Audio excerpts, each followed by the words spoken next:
If you can get a thing that takes up space within your home or an institution, and it tells a story that could outlast you, you've done the work. Hi, everyone. I'm Amy Devers, and this is Clever.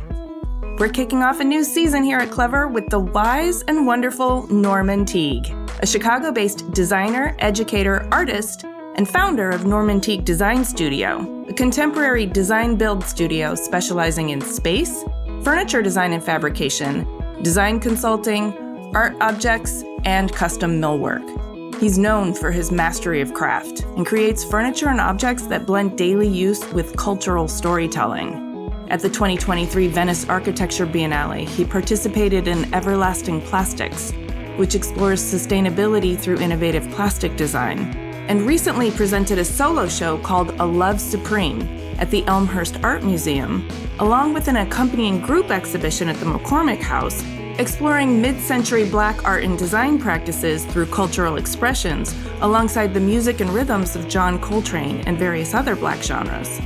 He curated Designer's Choice Norman Teague Jam Sessions at MoMA, using AI to challenge the design canon and highlight the contributions of people of color and women.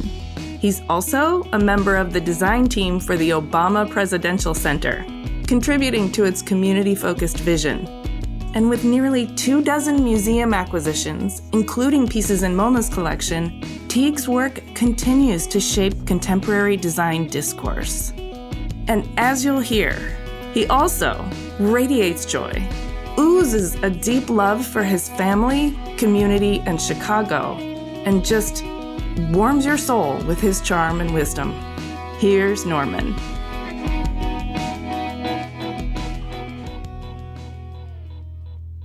I am Norman Teague, and I am a designer in Chicago as well.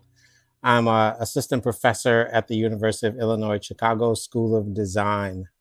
And I do what I do because I love design, and I love the power of changing through finding problems and coming up with solutions based on the audience that will be using that thing and how they plan to use it. I should expand on thing too, because thing can sometimes be a tangible object and sometimes be a space filled with objects or people. I love the idea of interaction and being a part of that from a sort of foundational standpoint is what we get the biggest thrill out here. Yeah, well, that is evidenced in your incredible body of work. By way of introduction, I think I'd like to start by diving into a piece you did in 2016, your self-portrait. I think that might be a fun way to start to know Norman Teague. Absolutely. Way to go back. Man, what a moment in my career where I actually started to consider, storytelling and object making, and how this particular piece, the self-portrait, which most people look at as the spinning top-like object, oversized. And I thought about sort of past, present, and future. Mainly consideration to past was like, my mom never stopped migrating. So we lived all over, from Bronzeville to Inglewood to Roseland, South Shore. And one of the few things that I would sit around with friends and do is like, we'd look at fancy cars and we'd be like, yo, that's my car. And whoever could see it first would point that out. And that thing, that's ours. And it was, due to the fancy wheels or the loud music, you could hear it a block away, the paint job on the car. And so, rims were a really big thing, 22s. And so literally looking at this oversized wheel became the sort of inspiration for the face of the object. Later, I studied architecture and started to understand relief patterns and architectural design details.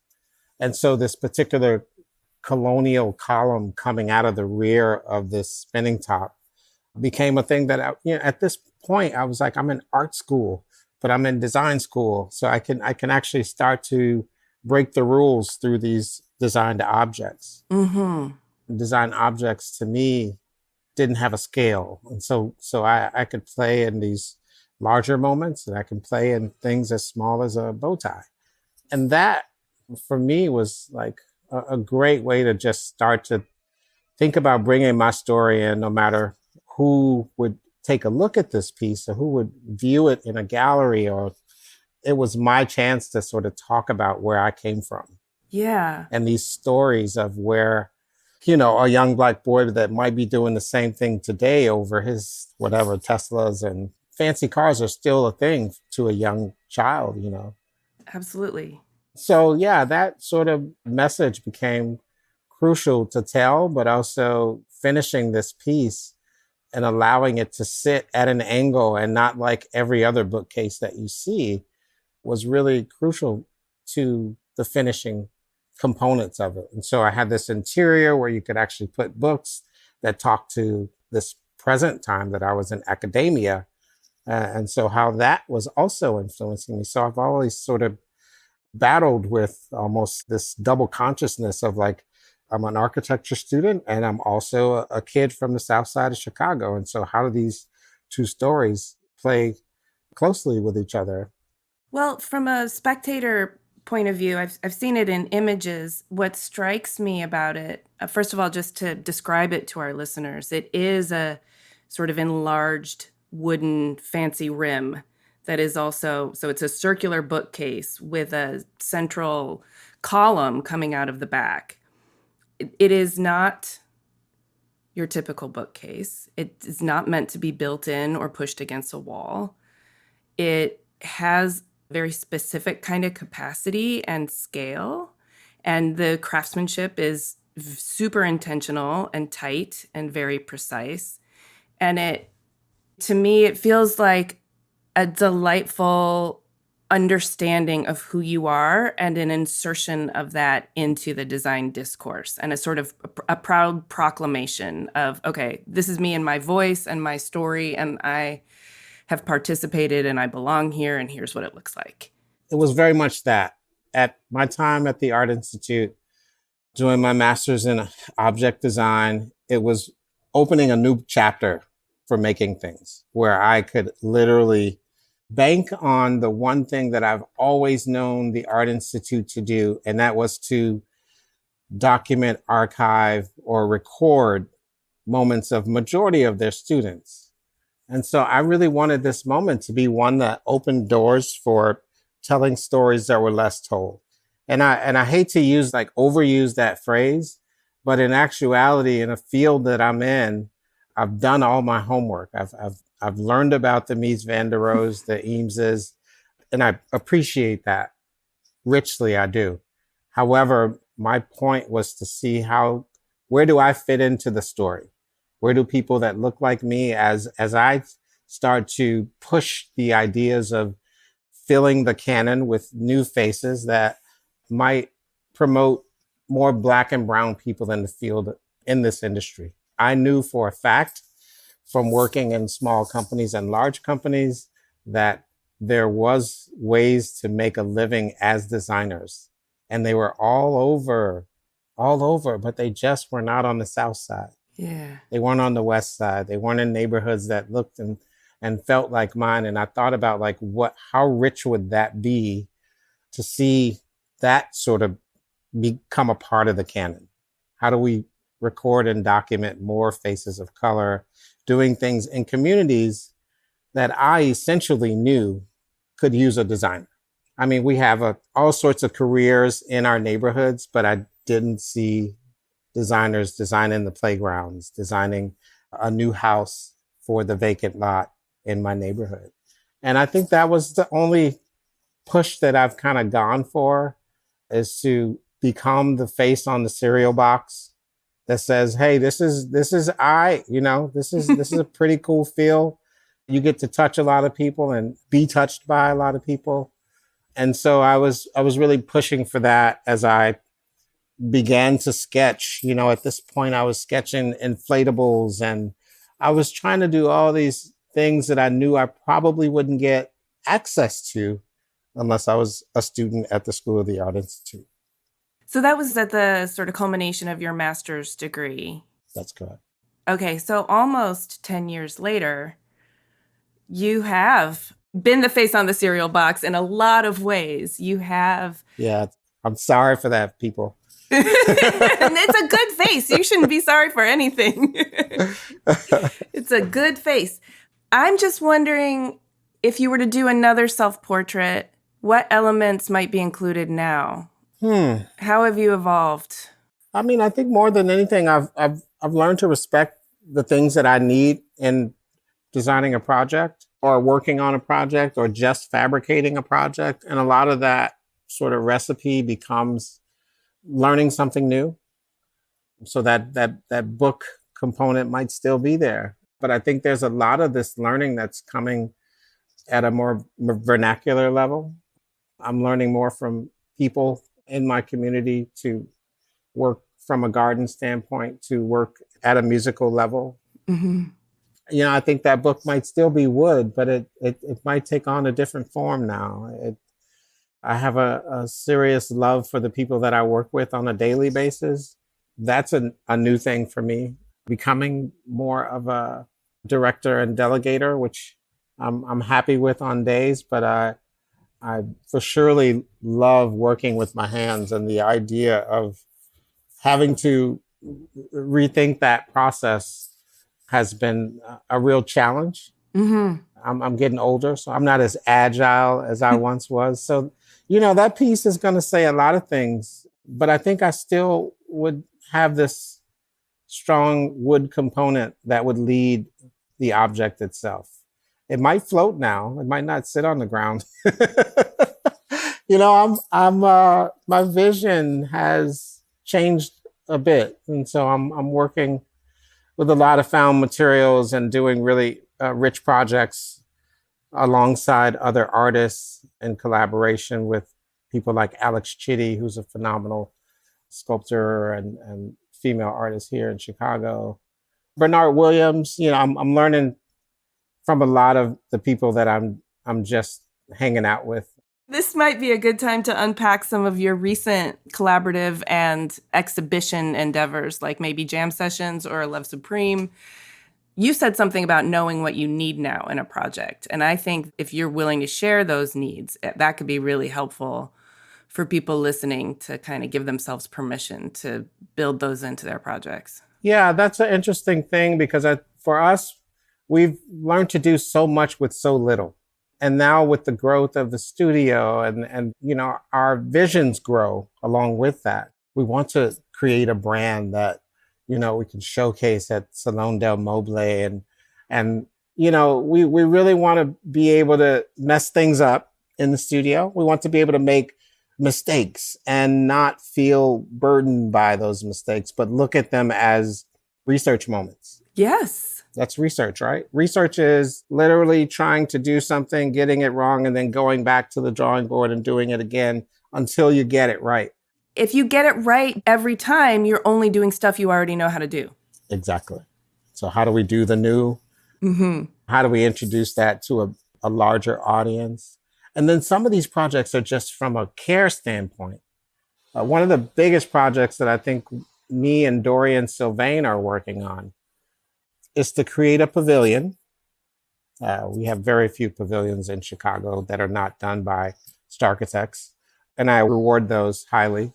But I feel like to create a pavilion for Anna and Frederick Douglass in Anna and Frederick Douglass Park is a sort of a no-brainer for majority of people that understand literature, writing, and civil rights fights from a historical standpoint. Anna and Frederick Douglass probably, they hold the GOAT title. And so that project, we're hoping to get feedback and approval from city officials. And then we hope that we can raise the funds to build this, which is 7 figures. But it's a beautiful use for 7 figures to add an amazing pavilion in Douglass Park to celebrate the couple and the family. This is going to happen, right? Yes, this is going to happen. We hope to be done in 27 and hope to break ground next year in 2026. Oh man, that's so exciting. I don't even like to think of it as a monument either. I just like to think of it as a respectable place to honor a very amazing couple, a fearless couple who did things at a time when it was detrimental to a particular movement. Mm-hmm. And so that is the biggest thing that we have on our deck right now. But we are also completing a very big commission project for the Obama Presidential Center. Damn. What can you tell us about this? When can I see it? When can I go visit it in person? It's really pretty. Yeah, I'm kind of under NDA for this, so I can't talk in detail about the project. But I will say it's the biggest honor in building a thing that I have ever had a chance to be a part of. I wish the listeners could see this like glow behind your eyes and this big like 100-watt smile. It's genuinely joyful. Like it makes me joyful. And just give us the milestones then so we can keep tabs on the project. Yeah, I think currently March 2026, the space will open to the public. Okay. What are you going to wear to the opening? Do you already know what you're going to wear? I already got my outfit picked out. I do, yeah. And take my mom. So yeah, and to be associated with the project is the top of my career. I wouldn't have to do another project ever. I think the one thing I just want to see is just how the piece is used, how people will come in contact with it, how their response is to it. And then what it looks like after the character starts to kick in. There's something really great about a piece of furniture that has the wear and tear of 10 years of asses jumping on it and off of it. Yeah, the patina of use. Yeah.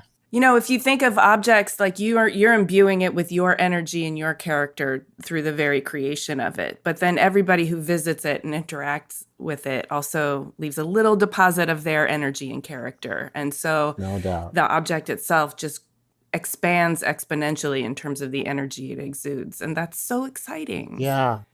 But also what it represents to people who will come in contact with it, like young designers or young children who maybe get introduced to that work and decide they want to be somebody who makes stuff like that. Mm-hmm. I like to think of my work as somewhat educational, be it from an inspiration, but also any museum or even store that I might visit. I'm always lifting the piece up to see how it was constructed. And so even that sort of intellectuality that you find in the mechanics of a piece of furniture becomes important. Because it's all there for discovery. Mm-hmm. The best way to learn design is to take apart a piece of furniture. Agreed. It's so much fun. Agreed. So many discoveries. It's like being a car mechanic. You know, you learn how to fix an old Oldsmobile by going under it and taking it apart and then trying to remember how you took it apart to put it back together. And 9 times out of 10, you probably get a new car when you're all done. It's completely different from the first time. But with everything that you take apart, you're also going, oh, look at the shape of this. I wonder what this does and why is it here? Oh, see how that locked together? I see now how that like helps to increase the structure, support a live load. Yeah. Very valuable learning in that. So I want to talk about jam sessions and A Love Supreme, but I also want to talk about your childhood. And it's up to you which order we do all that in. Oh, man. But you already mentioned your mom twice, so... Yeah. So I'll start at the younger years. You know, growing up in Brownsville was really rich and taking in things such as just walking down the street, there was such an aura of places to be, clubs to go into, bodegas to stop into. It also had a particular closeness to it. We all lived with my grandmother. Mm-hmm. On 45th and Vincennes. And when I say we, there was 5 adults, probably between 9 and 10 children, my grandma, my grandpa, all in a 3 bedroom apartment Wow. until grandma decided to kick everyone out. Oh. And so my first apartment, or that I remember my mom getting her first apartment, was at around the corner from where I had my very first solo show. So 45th Street, across the street from Mollison Elementary. And I remember this place had a beautiful, this might have been some of my earliest interactions with art. My Auntie Aretha had painted a painting on the wall at our living room. It was simple. It was black and white lines that created a rectangle that got smaller and smaller and smaller. And this piece, I mean, most people might have looked at this as like a Bauhaus painting. It was like, it played with perspective. It had this really interesting way of taking all of your attention to this wall. And of course, we didn't have a lot of furniture at the time, so this was a masterpiece. But I think these things like became influences towards like being a creative, because I watched my aunt sort of put this painting together. But I referenced that to coming back to my own neighborhood after getting my master's and having a show at Blanc Gallery a half a block away. It was just a really emotional way to go full circle. Yeah. And come back to like where you started. So very, very interesting moments growing up in Brownsville. And then we moved around, and my creativity kicked in at high school, where I went to Tilden Tech. Okay. And I had to choose a subject to be a part of, and I chose drafting. And I really excelled at drafting to the point where the teacher would make me be the example in front of the room. He would take my image, and I think it was mainly my penmanship. My lettering was really great. So this is like foreign to most people, because like drafting with your hands is almost unheard of today. You know, everything is on the computer. It's, AutoCAD. And so learning AutoCAD at Harold Washington College after high school, and becoming good at that, where I was teaching evenings to groups of Helmut Jan employees, because these were older gentlemen that had to come back to school to learn how to keep their job by using AutoCAD. And that also got me jobs to work for places like Eva Maddox. Okay. And the Environments Group. And all these large firms where I was very much a speck on the wall. There was another brother that was inspiring to me. His name is Obi Nawazato. He's pretty well known for Orange Skin. He ran a great, well-known furniture gallery space near the Merchandise Mart. But all of these were early influences. And then from a young man standpoint, I moved to Wicker Park, where one of my early units was. And I met Eric Williams. Later in my 20s, I met Theaster Gates and Fahim Majid, and all of these became longtime friends, but also inspirations from a very cultured place. Mm-hmm. Eric Williams starting the Block Party, but also Eric Williams being an early client of mine, and allowing me to design within his storefront. And so storefronts, there's so many places on the South Side that I've had a hand in designing, or designed and built from scratch. So already in this story, you've described being a kid and walking through Bronzeville, and there were so many things to bodegas, and it sounds very textured, and there were a lot of people and storefronts for you to absorb. To full circle, and now you're fully contributing to those storefronts, and you are part of the language and vernacular of the city that you grew up in. You're contributing to that. Yeah. It feels like a real thing now when I look back on it. These are definitely my contributions, but I love doing it so much that I overlook the idea that it's titled work. because I enjoy it so much. But to know that I can walk in a few different places around Chicago and know that I've had the opportunity to add texture to Mm-hmm. that space is really great. It's something I will always enjoy doing, and I highly advise other people to think about how they can be an asset to their communities. So yeah, I've jumped from designing in the hood to, and when I say hood, I think some people might look at that as a negative, but I'm highly honored to call my hood my hood. But to go from there to Venice Biennale Yeah. is quite quite the shock in a lot of ways. And then once you're over the shock, you're more very contemplative of like, how will this be accepted, or will this be accepted? And then you get to the point where I really don't care how it's going to be accepted. I'm trying to get a point across. And, Yeah. and so reviewing the brief from Leslie Loco, who's the curator of that year, and thinking deeply about how she's saying that Africa's the laboratory of the future, or thinking about laboratories of the future.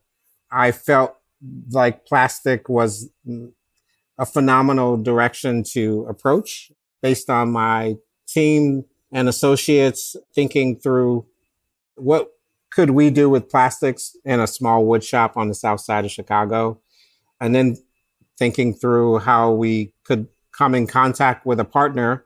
So Cody Norman allowed us to be students or residents within his space, and showed us how to use an extruder to extrude these forms that were motivated by African baskets and basketry, and really looking closely at craftspeople on the continents and how we could sort of replicate that through this plastic extrusion process that we were working with in Cody's studio.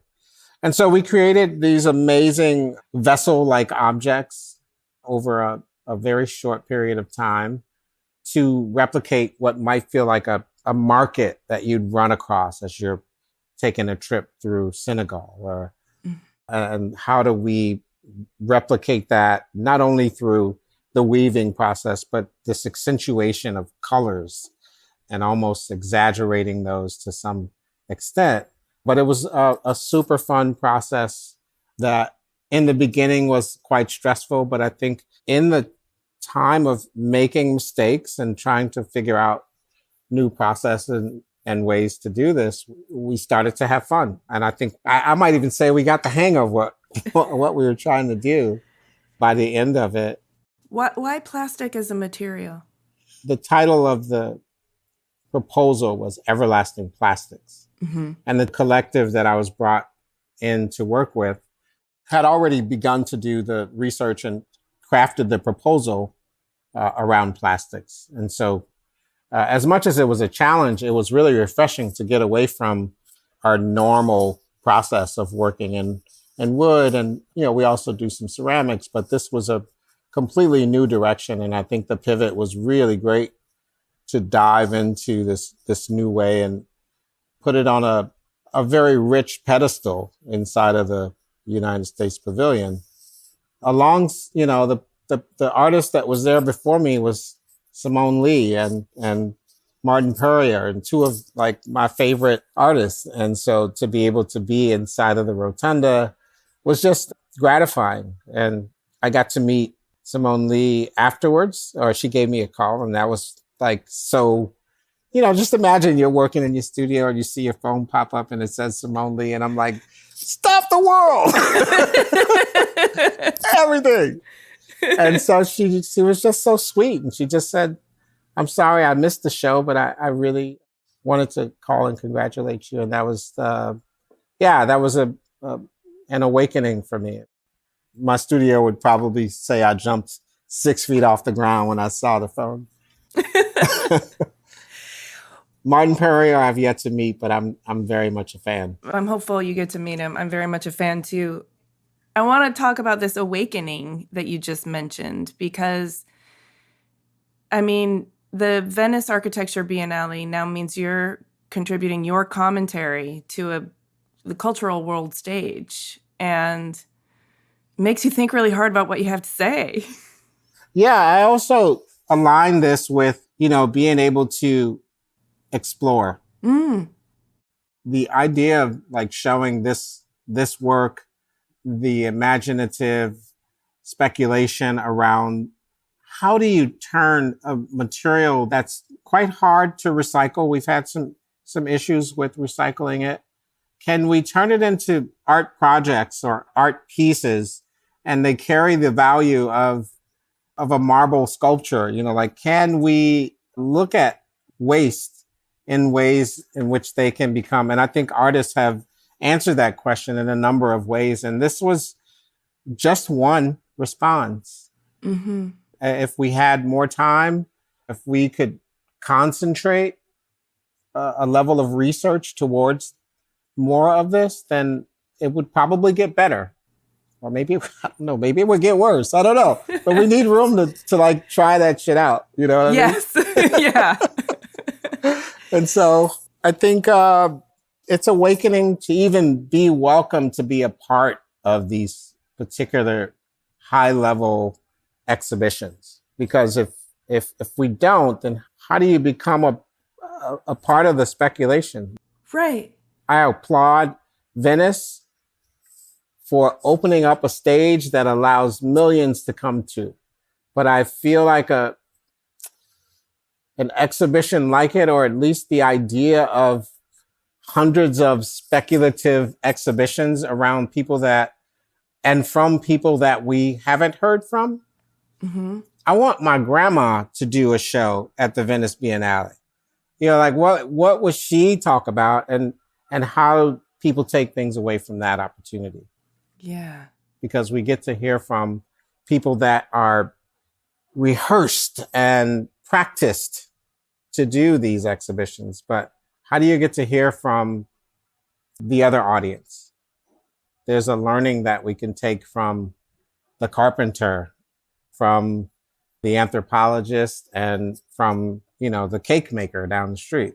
But isn't that you? Aren't you the one listening and learning and synthesizing all of that? To some extent, but to hear it from the mouths of that particular audience would be really fantastic. So maybe this might be the beginning of another exhibition that you're planning in the future. Oh, let's do it. Mm-hmm. So I have enjoyed curating, which takes me to the MoMA. That was a really interesting pivot. Can you describe the exhibition real fast Sure. So it's a designer's choice. They give the opportunity to select designer to come in and select from their collection. And they have a specific room that is right on the ground floor of 53rd Street. So everyone that's standing in that long line to get in are forced to look at this space. And so you're given the opportunity to choose from the design collection, mm-hmm. as many pieces that will fit and can be shown in a MoMA-like way. And you get to curate that space and how those pieces are shown. And so I went through the collection, and it was so rich to walk through the warehouse where they house all these amazing pieces. And it's like somebody threw up your history book into a space. And you're like, oh my God, I can touch this thing. It's right here in front of my face. I love the back rooms where you get, where things are just so, the untold stories are all just like spread out in their fragments, and it's an amazing opportunity. They have some amazing people that work there. So I got to work with Paul Galloway, such a gifted, I was going to call him a gentleman, but we had a couple of whiskeys together. He's no longer a gentleman in your eyes. We're friends, I have to call him a gentleman. He was so great to work with, so patient, and his knowledge is just amazing. But he was very pushy about me being pushy. He's like, you have to go against the grain. I'm going to support you to go against the grain. And so at every opportunity that I had to go against the grain, he supported until somebody said no. That's how you expand the universe. Exactly. My first idea was to stack all of these pieces on top of each other as though they were just as informal as I could display them. Yeah. Oh, that would have been cool to see. Yeah, I drew it up so many different ways, and I was just like, this is the way I want to talk about this.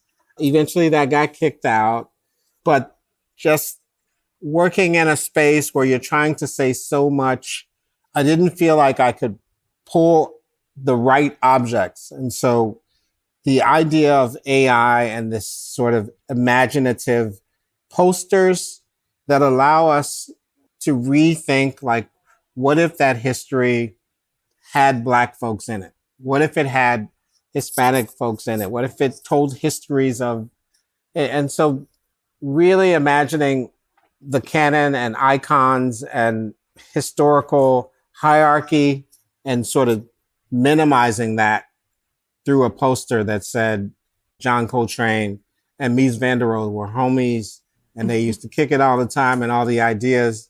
And these are some of the outcomes of what that might have looked like in a particular chair, or how the Harlem Renaissance might have been an influence to a particular piece of furniture.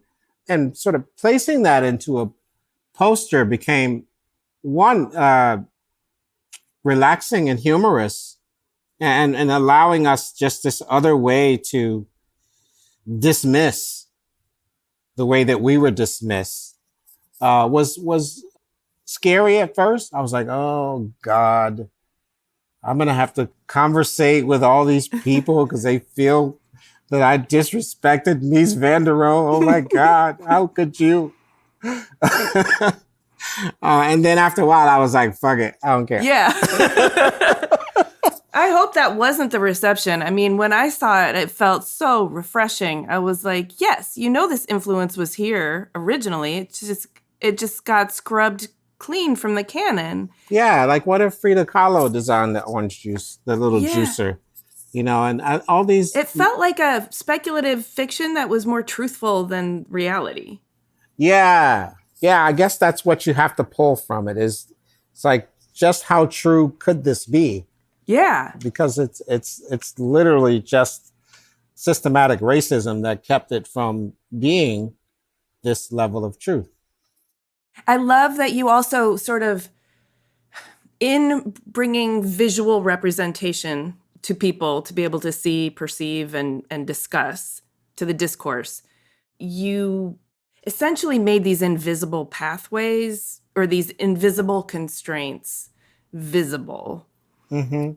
And it reminds us by extension to continue looking at our world for all the ways that perspectives are being thwarted and not being represented, and all of the ways in which the color, harmony, preposterousness, flamboyance, and vibrancy of our world could be expanded with all of those perspectives. Yeah. And so to imagine that is phenomenal, but through the help of Firefly and AI, we could actually take away these visual nods to that.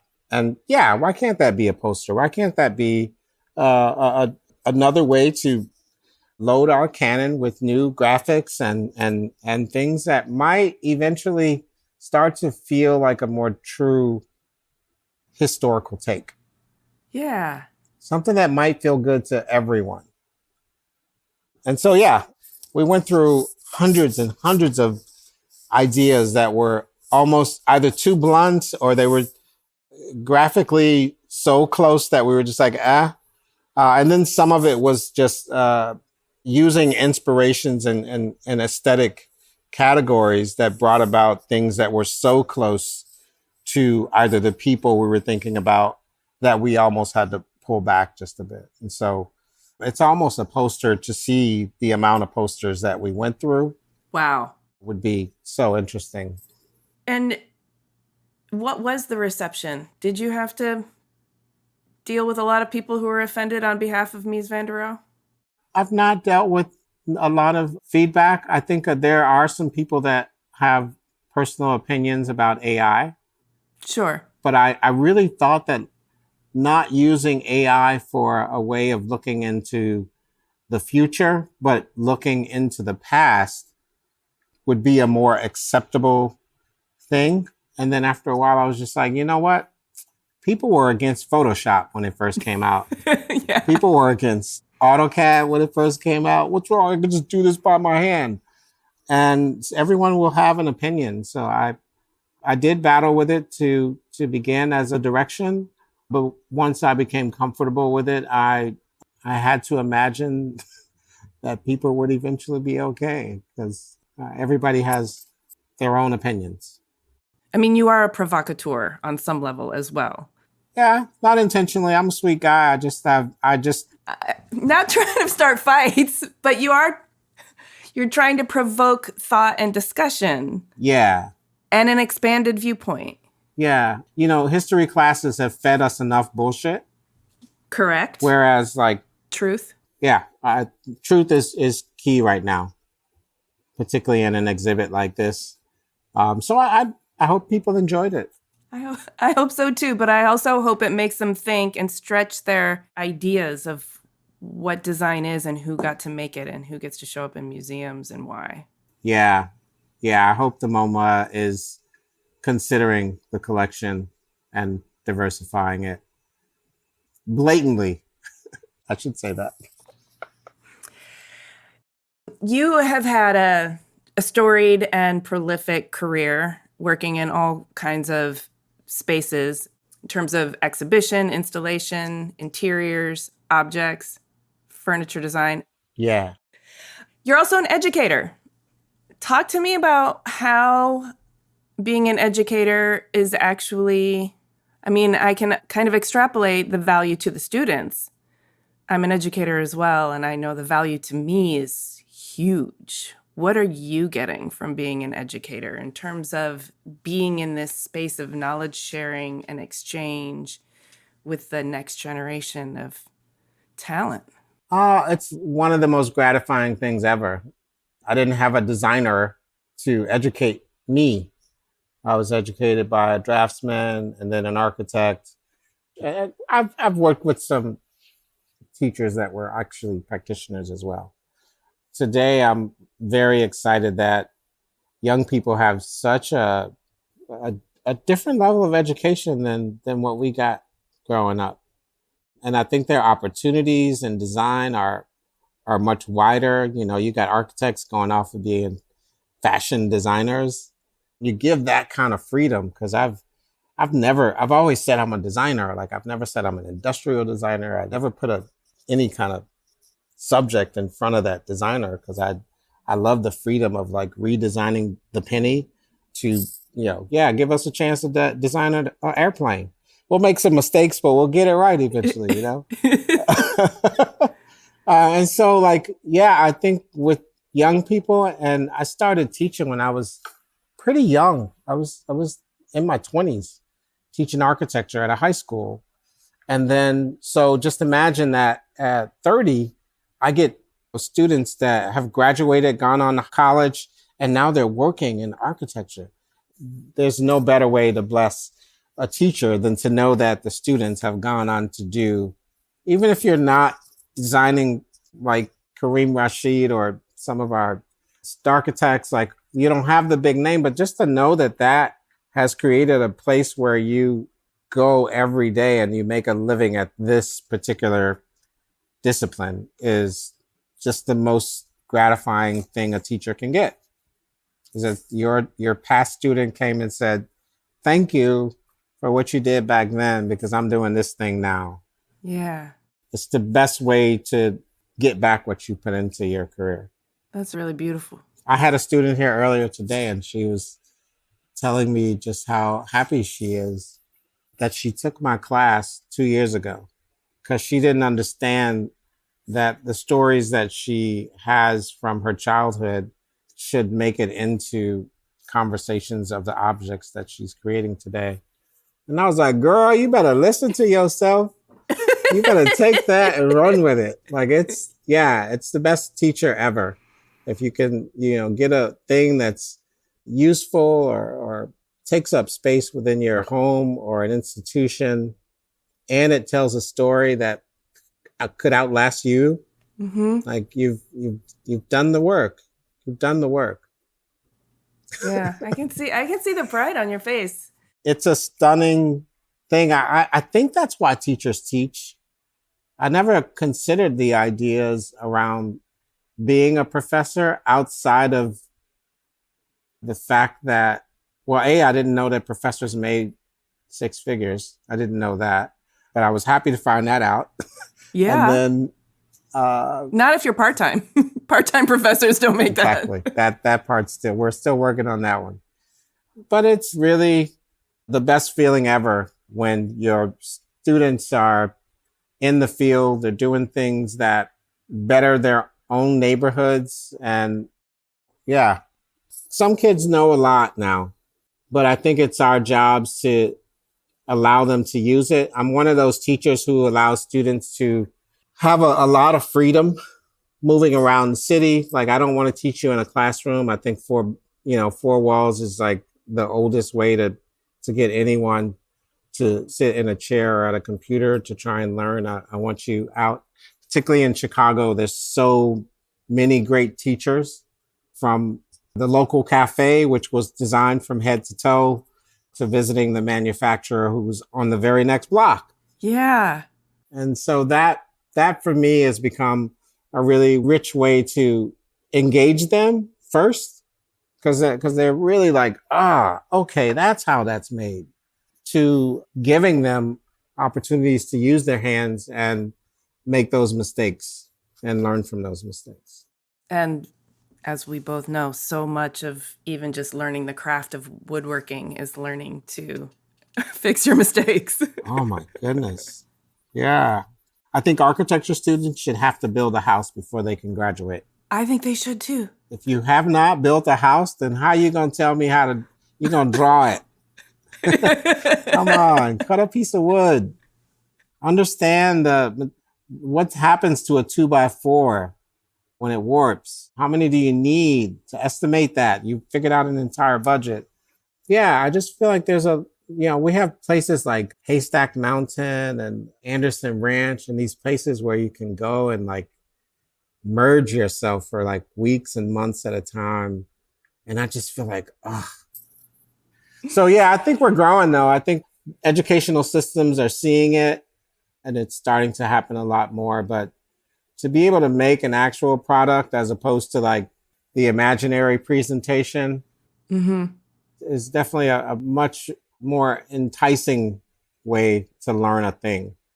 Yes, I agree. And I think there's so much about realizing something at your own hands in full scale that can live in the world and form a relationship with others that informs your designs, whether they're speculative or just renderings, but it informs them in very real ways that you can't get unless you venture into that space of full-scale 3D. Yeah.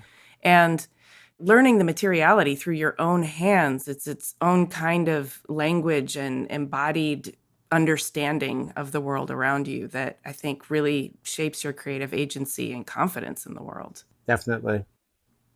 So I want to get granular with your creative process. Ooh. And in particular, I understand that you're a craftsperson and that you're comfortable working with your hands, and wood being a primary material, but also you've talked about plastics and generative AI. And you're comfortable working across scale and utility. So much, though, of what sort of expresses through your work are these concepts of storytelling and community and collaboration and listening or musicality. And so it makes me want to ask you, where in your process does the invisible start to show up? When you work intuitively, when flow comes in and decisions start being made from a place that doesn't feel quite so premeditated. Yeah. It's literally living and growing up in a city that is high on spirituality. It's high on music. It's high on making. It's high on making something out of nothing. And I think for me, those are characteristics that I've sort of grown to know and love. Mm-hmm. I grew up in a city that looked a particular way, and I accepted that one side of the city is going to look like this and the other side is going to look like that. But there's a certain kind of feeling that you can take away from being in a community that you love and that loves you. Yeah. And so I had another interview and they asked, like, what is it about Chicago that keeps pumping out artists like it's a damn machine? And I couldn't explain it, but I think that it's a certain soul. It's in the food. It's in the, it's in the struggle. I think even like house music and spirituality are another one of those unexplained things that it just takes off and you can't put a true meaning to it. Like you ask 10 people and you'll get 10 different answers. Mm-hmm. But there's something about this city. And New Yorkers might say the same thing about New York. Philly might say the same thing. Oregon might say the same thing. But it's something about the city that makes you feel kept. You know, two things came to mind as you're describing this to me. One is that I was born and raised near Detroit, and Detroit has a bit of what you're describing to me. It resonates with me in terms of the spirit of Detroit. And I lived for 20 years in Los Angeles, and it does not have that same spirit. It has other things going for it, but not that. Right. So part of it is maybe a Midwestern scrappiness, resourcefulness. Mm-hmm. But the other thing that really came to me is the idea of a root system, a network, underground and above ground, Mm-hmm. that really weaves in and ends up supporting each other and communicating almost non-verbally. Yeah. Yeah. Non-verbally is, yeah. So that just the collective energy has a chance to foment and expand and become something without anybody really needing even to name it or put language to it until it's already born into house music or something. Yeah. I'm going to ride with that.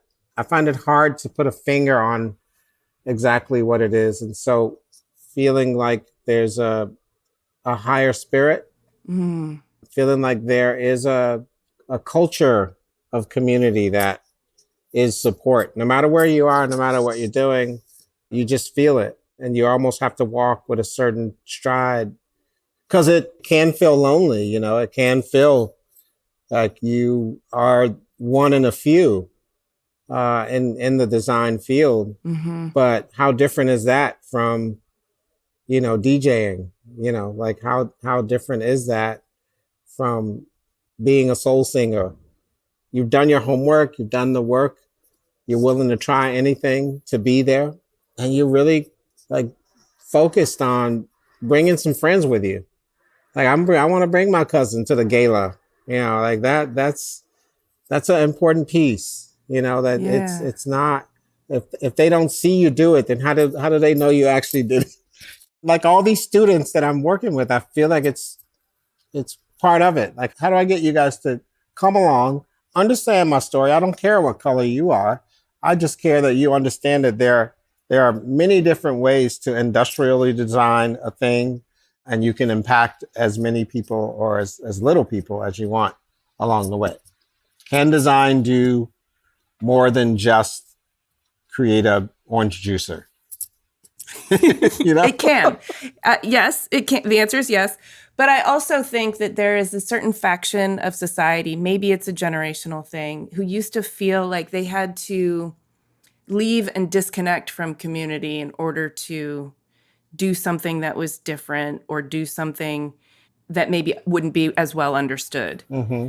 But the idea of not leaving community, but actually bringing community with you as you open those doors and widen them is a very intentional way of being in the world. No doubt. And I salute you for that. I think that's an act of generosity, but also an implicit acknowledgement of you are the people that made me who I am, and this is the field in which I'm operating, and I'm not excluding you from that. I'm bringing you with me. Yeah.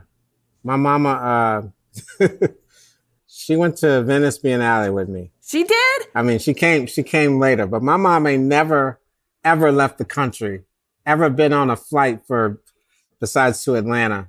She came to Venice with my aunts. Oh, that's amazing. And for them to get off that plane in Venice was the most. The pride in her heart, it must have exploded. Yeah, it was so great. And she probably won't ever get on another plane unless I ask her to come to Salon del Mobile. But the support that I get from my family and friends is unexplainable. But I wouldn't want to do it ever without them. I have 2 sons that are designers. That's amazing. Wow. One is visual communications, Noah, and Elijah is studied strategic business for design. He works at Gensler. Wow. And he loves it. And he is excelling. And it's really great to see them at the ripe ages that they are, under 30, and in a thing that feels like I have a career ahead of me. And so I've been teaching since they were born. Thanks to Waldorf. Waldorf had a lot to do with that. But it's just been a dope experience that I never would have expected would lead to, because I'm not done yet. I was about to say end with, but lead to the MoMA or anything that Venice Biennale. Or the Obama Presidential Center. Or the Obama Presidential Center. That's my homie. That's going to be my homie before this is over with. Me and Barack, Mr. Barack, are going to share a beer or something. Yeah. I want that for you. Yeah, that would be great. That would be a good, satisfying way to say we all in this together. Yeah. You exude a kind of joy, and I feel infected by it. Thank you. And that is wonderful. Thank you. Yeah. Thank you for the smiles, but thank you for sharing your story and being so candid and telling me the ins and outs of all that you do. It's such a pleasure to talk with you. Much appreciated. Hey, thanks so much for listening. For a transcript of this episode and more about Norman, including links and images of his work, head to our website, cleverpodcast.com. While you're there, sign up for our free Substack newsletter, which includes news, announcements, and a bonus Q&A from our guests. We'd love to hear from you on LinkedIn and Instagram. You can find us at Clever Podcast, and you can find me at Amy Devers. If you like Clever, there are a number of ways you can support us. Share Clever with your friends, leave us a 5-star rating or a kind review, support our sponsors, and hit the follow or subscribe button in your podcast app so our new episodes will turn up in your feed. Clever is hosted and produced by me, Amy Devers, with editing by Mark Surowinski, production assistance from Alana Nevins and Anushka Stefan, and music by L1011.